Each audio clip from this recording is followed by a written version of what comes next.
Folks, it's a lovely Saturday spring morning here in Bowling Green, Kentucky. Just a few weeks ago, we were out at Joe and Debbie O'Daniel's farm, and here's where the local food economy comes together. This is the Sky Market. We're gonna go around and talk to some vendors, talk to some customers, and understand just why local food tastes so much better than what you buy in the supermarket.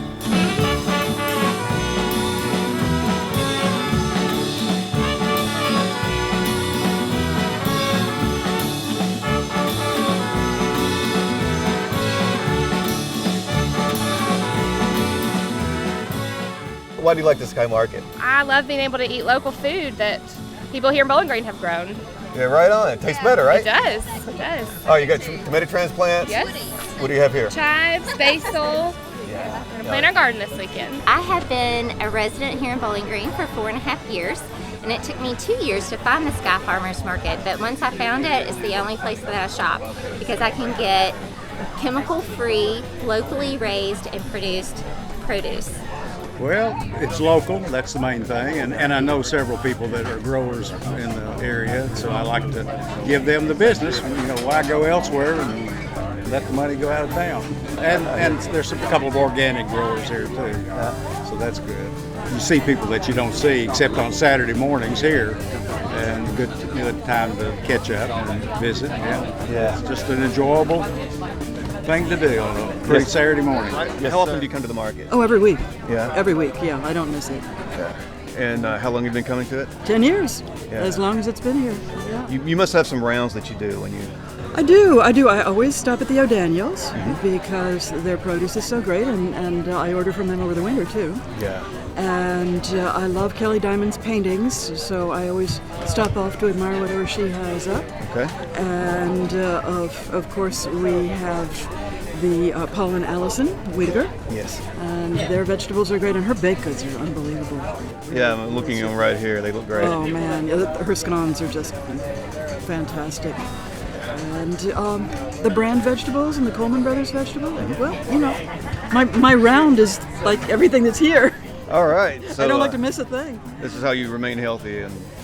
Actually, it is. It is. Barbecue does not play a large part in my wellness regime. Yeah, good for you, right? I'll eat enough for all of us. That is so good. Seriously, that is wonderful. Boom, thank you. I'm gonna go buy some maters.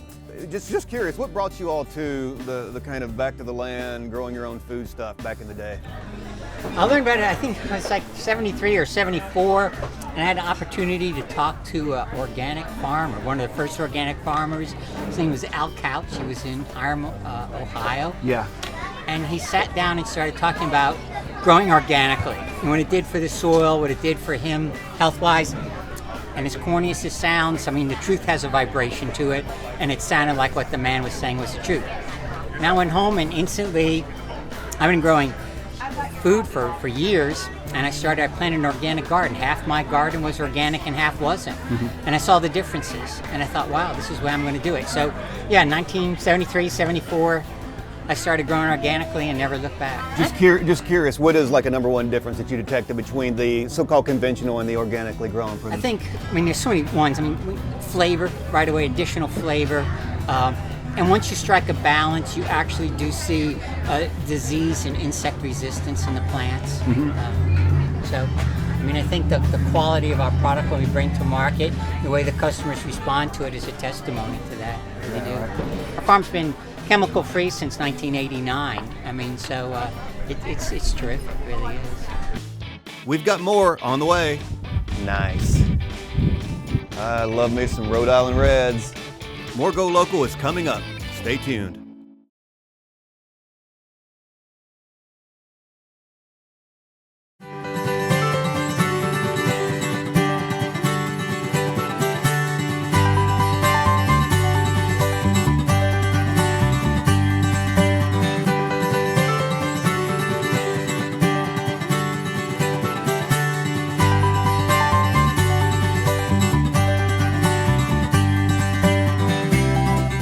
So Joe, here we are with your chickens. Now, I have some chickens of my own. I love those daily fresh eggs.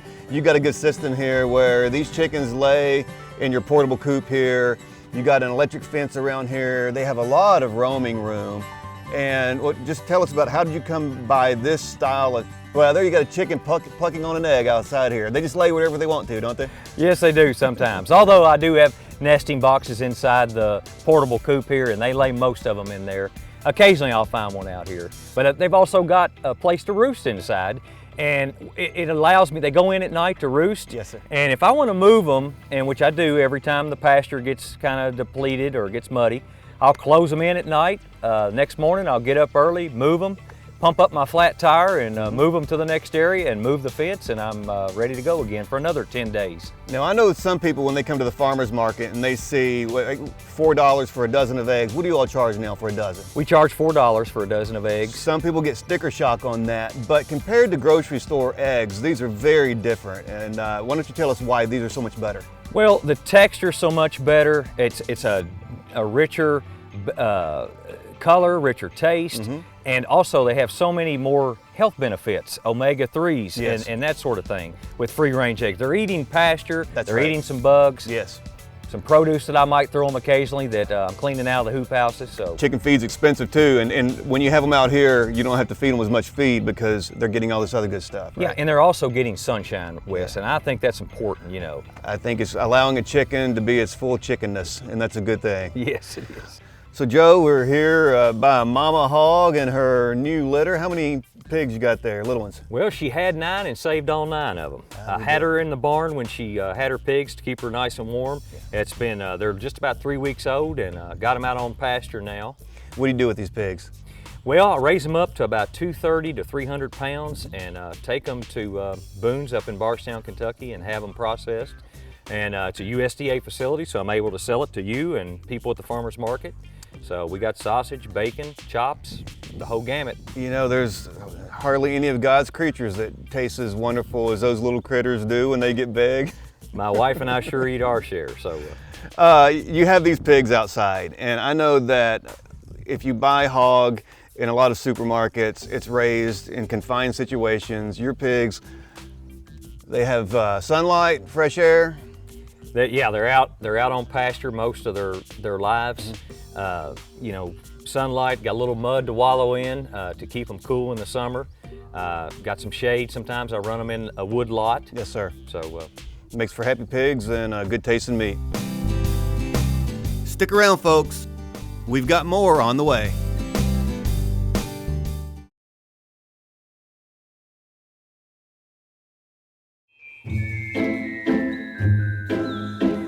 Our t-shirts, it was so interesting. Allison Wiedeger of All Natural Farms was in charge of that product, and in the process of trying to find a locally made shirt, she went to Fruit of the Loom, Blue Cotton, some local stores here in Bowling Green, and nothing was made here in Kentucky. Everything was outsourced to China.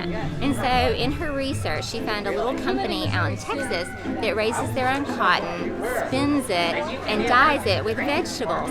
And so this was as local as we could get. And so they're handmade organic cotton from Texas.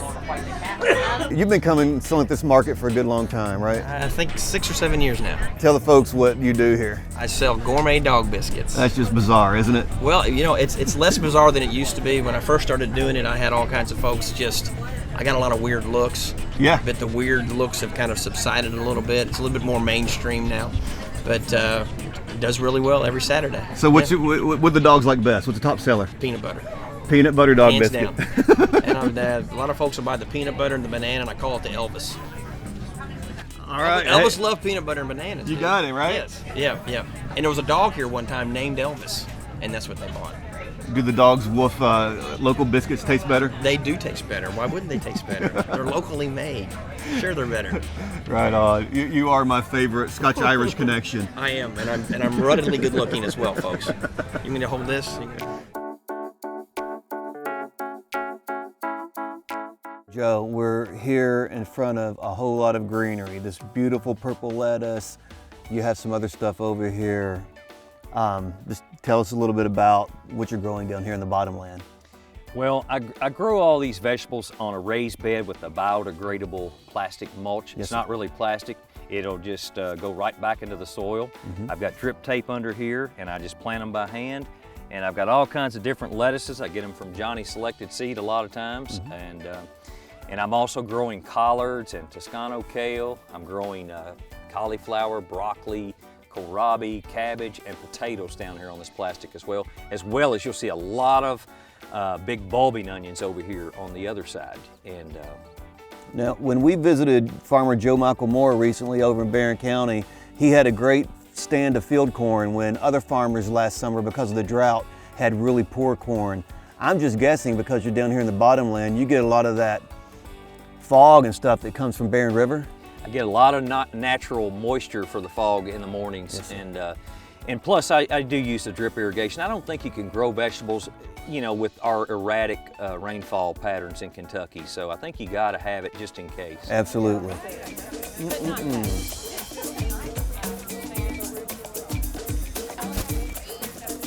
Yeah. Yes. Nice. Oh, that's just $2 for a head, man. That's very reasonable for organic lettuce. It's kind of ridiculous. Y'all look slammed today, huh? Joe, I got a big bag of green goodies to take home with me. Y'all are really busy, so thank you for giving us a little bit of time. We're looking at your grandsons here? Yeah, Nace and Ples. It's my oldest daughter's children, Whitney. And this is Whitney. She's the potential next generation of the O'Daniel farm legacy, right? Maybe she's going to take it over. We hope so. Well, y'all are, again, incredibly busy. Tell folks like why they should come to like their local markets. Well, the Sky Farmers Market is a producer-only farmers market. We started it with, you know, so we could support local farmers in Kentucky, and you're getting fresher local stuff, you know, more nutritious, and you're supporting the local economy. So right. It's a great market. Your dollars, yeah, dollars stay in the community. Hey, man, I'm looking forward to. Thank you. Looking forward to eating all those greens that I got to take home with me. All right. All right. Yeah. Thanks, Wes. Appreciate you all. So it's been a good morning at the market. I like my little 48 miles per gallon Toyota Prius. I wish they would pay me for a commercial. Seriously, I got some good tomatoes. Elisa and I are gonna have pork belly lettuce and tomato sandwiches. They smell good. I got the O'Daniel's celery, beets, lettuce enough to last a few days. Earlier in the morning, I went to the other farmer's market in town, the community market, and picked up 2 gallons. This is a half gallon of real milk, whole milk that Elisa's gonna be making cheese and butter and rich stuff with that. This is what it's about, folks. I really love it that we have 2 farmers markets in Bowling Green. You can see people out here, they're happy, they're talking to each other. This is the local food economy in action, and yeah, it's good stuff. Yes, indeed.